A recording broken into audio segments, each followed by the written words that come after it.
So you're telling me you don't remember talking about Winnie the Pooh in any of these episodes? No. What are you talking about? Why Winnie the Pooh? I don't know. You just keep on talking about it. It's really weird, Brad. Like the actual character? Or I haven't... Let me ask you something. Do you remember where you were yesterday? Yeah, I was like laying down and just watching TV. No. There's a bunch of YouTube videos of you doing some really wild stuff. What the... Oh, hey, everybody. Welcome to Scream Freaks. It's been a while. And we're going to probably get into that later. Absolutely. Yes. So I brought my therapist with me again because apparently there's crazy YouTube videos and I'm the star of... I don't know. But anyways, we're going to be talking about a rip of a sequel. And I don't know if we would really want to go with the entire, like... The story kind of sucks. There's a lot of bad things about this movie. There's a couple good things. I like to give credit to where credit's due. So I think we should go over most of it. Well, let's go ahead and go with the good because there's a lot more bad. Sure. So the movie is American Werewolf in Paris. Yes. Which is supposedly a sequel of American Werewolf in London, although it is not very obvious. They don't really mention it in the movie. You just kind of have to know and do your own research. Yeah. So one of the main characters is a werewolf, Seraphine, and supposedly she is David Kessler's daughter from American Werewolf in London. Did they touch on that in the movie? It's implied, but it's not stated because I guess they didn't have the rights to use the names from the first movie. Oh, that sucks. Yeah, so like I said, you have to figure it out on your own, which is just awkward. I think that's kind of sloppy. Very sloppy. One of the big things that I had to take away from this whole entire thing, and we talked about this before we went on the air, is the whole 90s aspect where everybody was doing these extreme sports and they had to incorporate it into every movie that was out at the time. Yeah, so it starts off with these three guys and they're getting points for doing crazy stuff, extreme things. But also I think it implies like sexual things as well, talking to girls, right, how many they can get and so on and so forth. So I guess the main thing that you're talking about is when he bungee jumps off of the Eiffel Tower. Which is interesting because I guess the Eiffel Tower has no security at night. So they just waltz on up there and they do their thing. And also that's where they meet Seraphine, who is suicidal. Right. And we don't really understand why until later in the movie. So, three guys, they're in Europe. It sounds like it's like a summer trip or whatever, and they're just doing whatever. No supervision. They're just getting points, giving each other points for being dudes. Yeah. It was just like the points, and it's funny because the way that they were talking to each other is indicative of a time forgotten. I mean, because we don't use phrases like, 100 points if you boinker tonight. It's like, yes. Really? What is boinking? Come on. Did we actually use those phrases? This is a very 90s movie. This came out in 1997, and it just embodies the 90s. Yes. The music, the way they talk, like you said, the way they dress. The main song is by Bush. It's called Mouth. Yeah. And it's just very 90s. Yes. I remember that song on the radio. I mean, and I had forgotten about that song because it was just... Forgettable? It was a very forgettable. Yeah. It's not great. It's not their worst song. It's not their best. No. But, I mean, just overall, the movie, to me... We're going to get into the worst parts, but, I mean, the acting sucked. Like, the main bad guys didn't look like they were really bad guys. They looked like they were confused meth heads. Kind of, yeah. I didn't think of that, but yeah. So some of the good things, I gotta give a shout out to Julie Bowen. She played like the blonde bimbo. Yes. She's so funny. I think she was perfect for this part. You know her from Happy Gilmore. Happy Gilmore and Modern Family. She's the mom. Yeah. She's funny in those. That's what she does. She's like sexy and funny, and I think there's a great balance there. Oh, yeah. So for this role to be sexy and funny and then dead and kind of bitchy, just perfect. I think she did a great job. Yeah. So I think she probably did the best, but there were moments where I felt like she could have been directed a little better. Yeah. But the movie wants that comedic aspect, and I think she brought it to the table very well. Better than anybody else in the movie, in my opinion.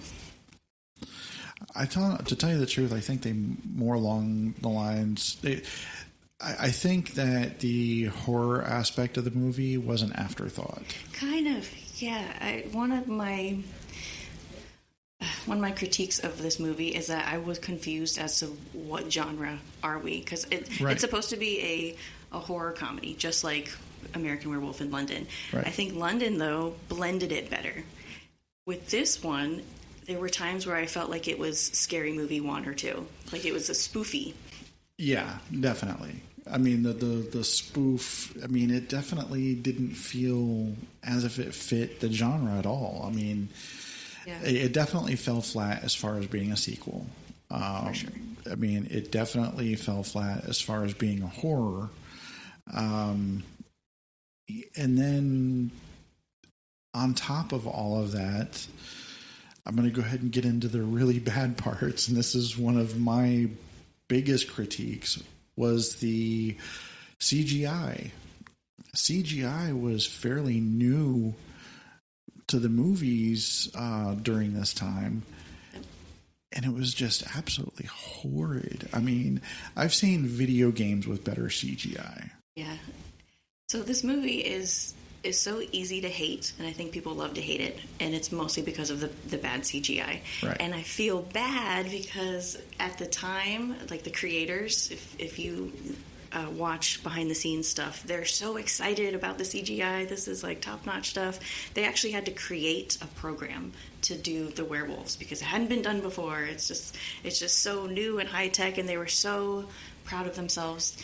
They talked a lot about the hair because they had never animated hair before. So the hair on the werewolves had to have its own little algorithm and stuff, and the way it moved with the body. And they were like, this is going to be great. And it just came out like trash. And I feel bad that all those people worked so hard, and it sucks so bad. You know, I guess, you know, looking at it today, you know, through today's standards, that would, you know, it would definitely be, you know, just hateable. But looking at it through the lens of being in 1987 or 1988, these things might have been, you know, to tell you the truth, I think I remember watching this movie 2001, 2002-ish, and I remember that the graphics were okay at that time. I didn't have as big of a gripe as I do now. Didn't age well. It did not. It did not age well. I mean, I've seen horror, you know, quote unquote horror movies that are out today that still have the same kind of graphics that they did back then. But, I mean, overall, I mean, this movie, it was horrible, but it still has a cult following. It does. Like I said, it's fun to hate. It's one of those movies that you pop in with your friends, you drink, you eat pizza, and you like to make fun of it. There are good parts. There are laughable parts. Right. I think the cringiest scene is the condom scene. I just don't understand it. It seemed out of place, but overall, it is funny. I did laugh out loud because it's so ridiculous. Was it scary? No. Did it fit in the movie? No, but it's stupid. It's funny. And you know, maybe I am being too critical here, but you know, of the movie because of, you know, the time, and you know, and people, like I said, still follow the movie and still, you know, have like a little cult following with it. You know, I shouldn't be so hard on it because I myself have followed, you know, cult classic, from years. And the movie came out in 1975, and none other than the Rocky Horror Picture Show. It was a box office flop. I mean, it was just as bad. It was badly received by critics, just as American Werewolf in Paris is, or was. So, I mean, I guess I probably shouldn't be as critical because I'm still a huge Rocky Horror fan. I think people like to hate this sequel, though, because American Werewolf in London was so good, specifically because of the werewolf effects. Right. It hadn't been done before, and I know you guys talked about this on another episode, but they took their time to do the effects, and it pulled through. Like, it looks good, and people like it, and I haven't seen anything like it since. Right. I mean, to tell you the truth, they could have changed the name, changed up the characters a little bit, called it something else, and it would have been just fine. And I think that's where a lot of people, hating on the fact that it was American Werewolf in Paris, it could have been like Extreme Werewolf or something like that, but they didn't necessarily have to base it off of the Jonathan Landis original werewolf. But I guess they wanted to pay tribute to it. And I mean, just the fact that they can't get the rights to some of the characters makes me think that it wasn't entirely signed off by the original creators. Right. I heard it took a long time. Like, obviously, the sequel came out way later than London. Right. And there were a lot of writers, including John Landis. John Landis did turn in a script, and they just didn't like it. So he could have been involved, but they didn't listen to him. And there's a ton of other writers, and I think they just kind of chose what they wanted, and it just, like, too many chefs in the kitchen, too many ideas, and it just didn't land very well. Yeah. I mean, it was a mess. I mean, just short and sweet. But, I still liked, like I said, the certain aspects of it. And even though that I clowned on the CGI aspect of things, there are movies being made today using AI. And the AI getting into the movies and art and music and stuff like that, I think that is similar to what we experienced with CGI back in the 90s. I think that with getting into different technological advances, it either increases or decreases the movie's likability. There's always the question of, even though we can, should we? We have AI available to us, but should we? Or should we continue to just use humans? Same with CGI. We have the practical effects. Right. And we could use CGI because it's easier or cheaper. But should we? And I think that movie, this movie proves that point. Right. London went with the effects and people loved it so much. Paris went with CGI and bombed, and I think that's why people are so upset. We could have done practical effects just as easy as London, and it would have been so much better. Right. And then there's other movies, kind of like Independence Day, that uses a mixture of both, with CGI and practical effects. So, I mean, like you said, even though that we have the capacity to do it, should we? It's like, I am a fan of AI for a lot of things, but not completely and totally reliant on AI. I use AI for certain things with Scream Freaks. I mean, and then being a graphic designer myself, I always capitalize on that with, my own skill set. So I think that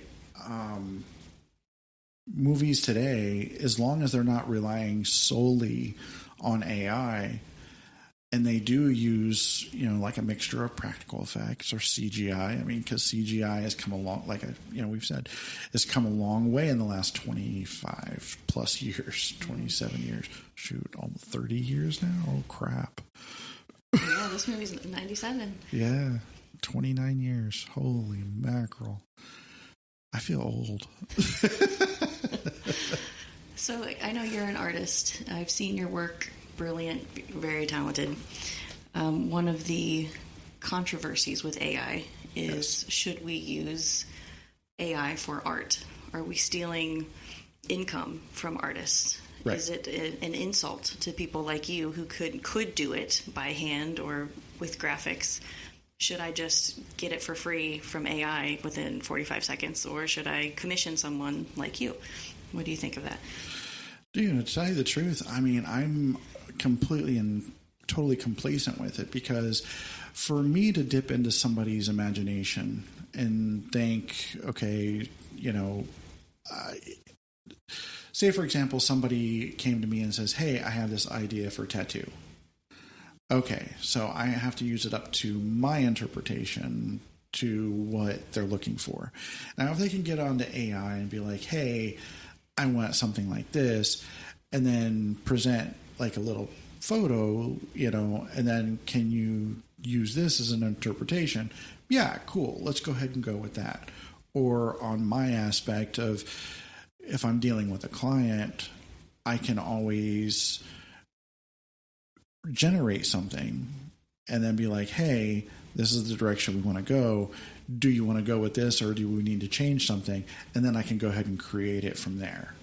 Right. But I think that AI is a useful tool for a lot of things, but I wouldn't solely rely on it. I think it has its place for sure.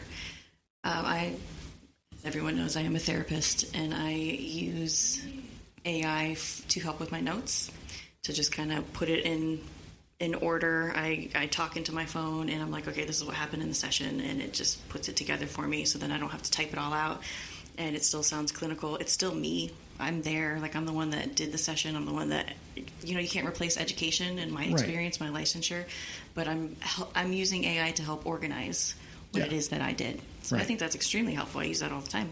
Oh, yeah.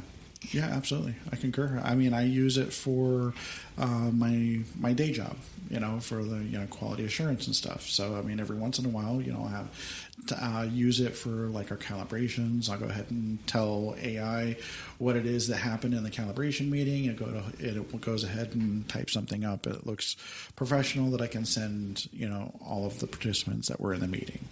So, I mean, it does. It does suit a purpose. It is a useful tool if it's not abused.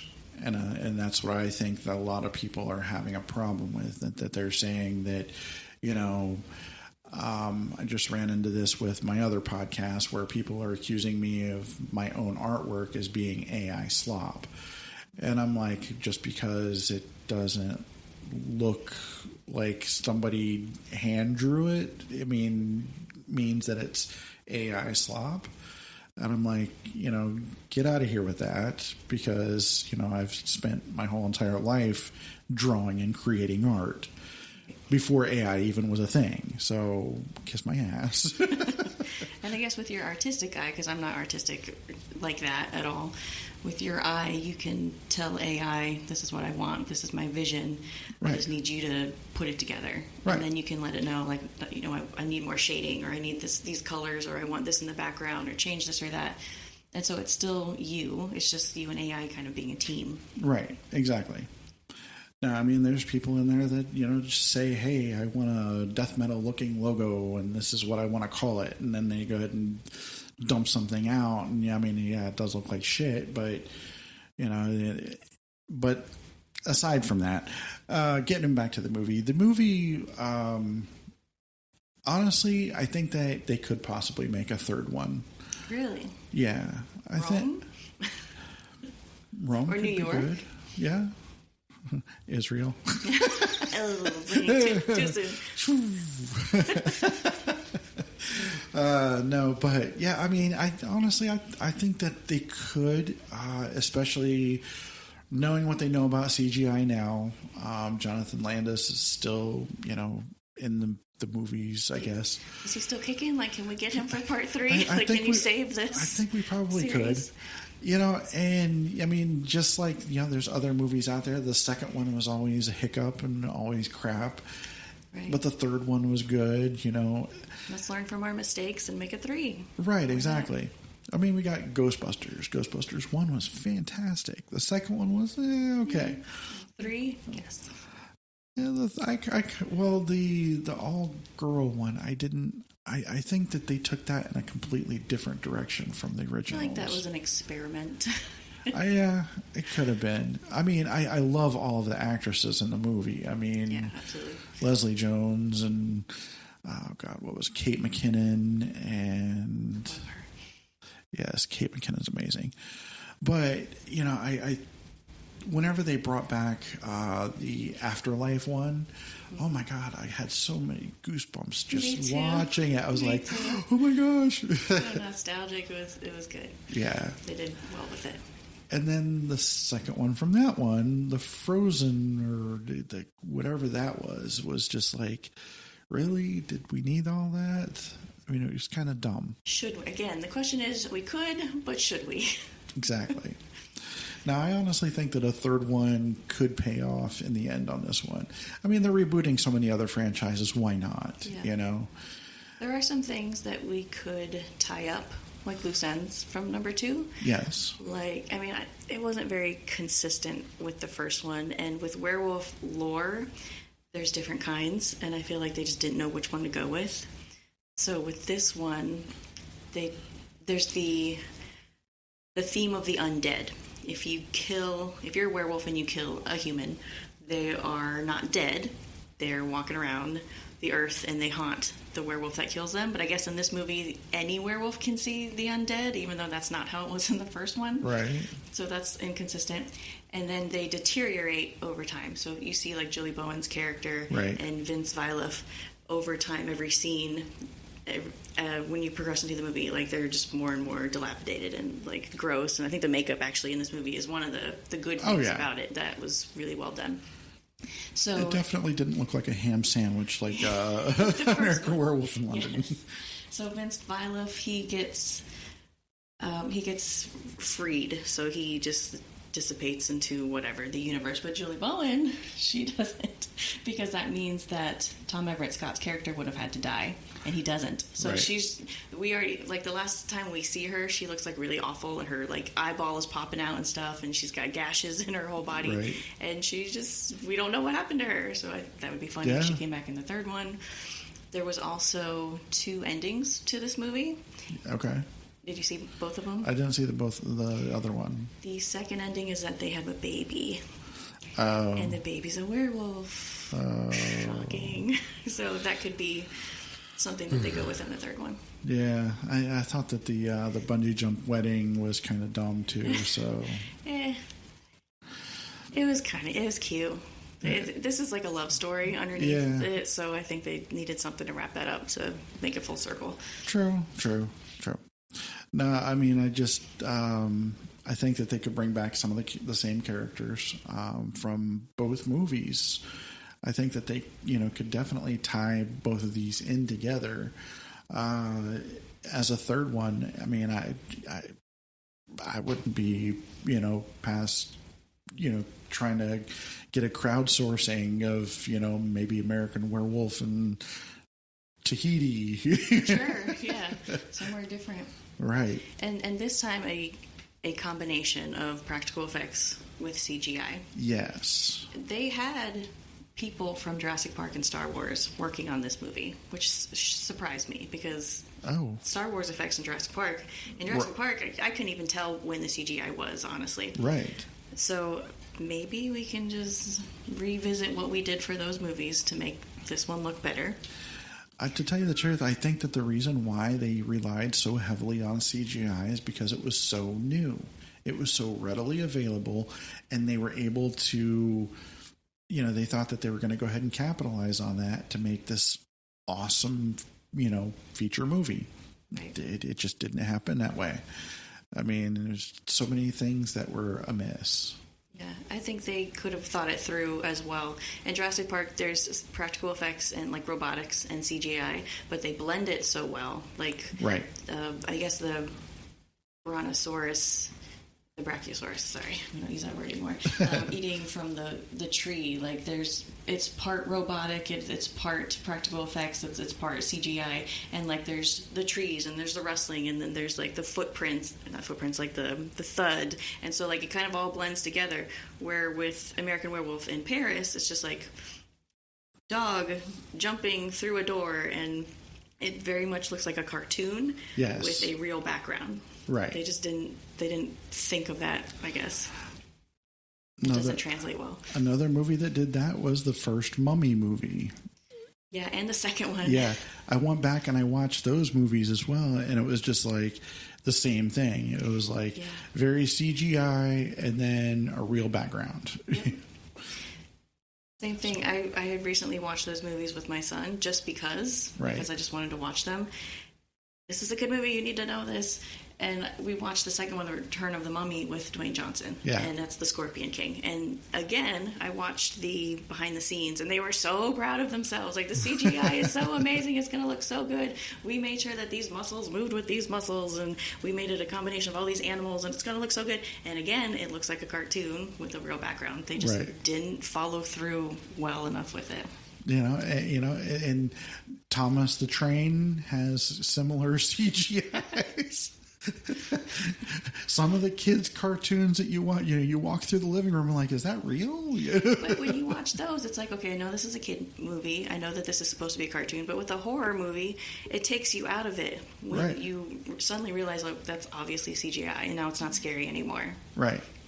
Which brings us back to the whole practical effects thing. I mean, the practical effects, and I think that a lot of the movie score helps out with building that suspense, and that in American Werewolf in Paris just didn't have that. Not like it did in the first movie. No, I loved that they used Paris, and they actually did use the real Eiffel Tower. They actually used the real cemetery.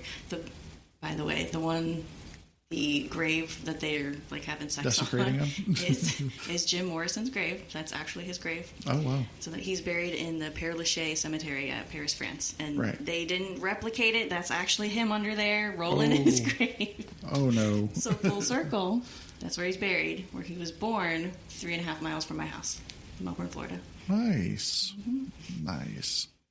Yeah, I knew that he was here in Florida. I just didn't know if it was. I thought it was Rockledge, but I guess downtown Melbourne. Downtown Melbourne. Wow, the things that you learn.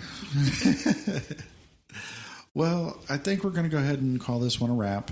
This one was definitely didn't have a whole lot to talk about with the actual core parts of the movie. It was just. Yeah. I think that the CGI was the main topic point for this one. Anybody listening to this, please take a note. If you're going to do a movie later on in life, don't rely so heavily on CGI. Pay a little bit extra to do the practical effects, and worth it. It's definitely worth it, especially if you want people to react with your movie. All right. Well, thank you very much for being here again, dealing with my multiple voices and all my, yeah.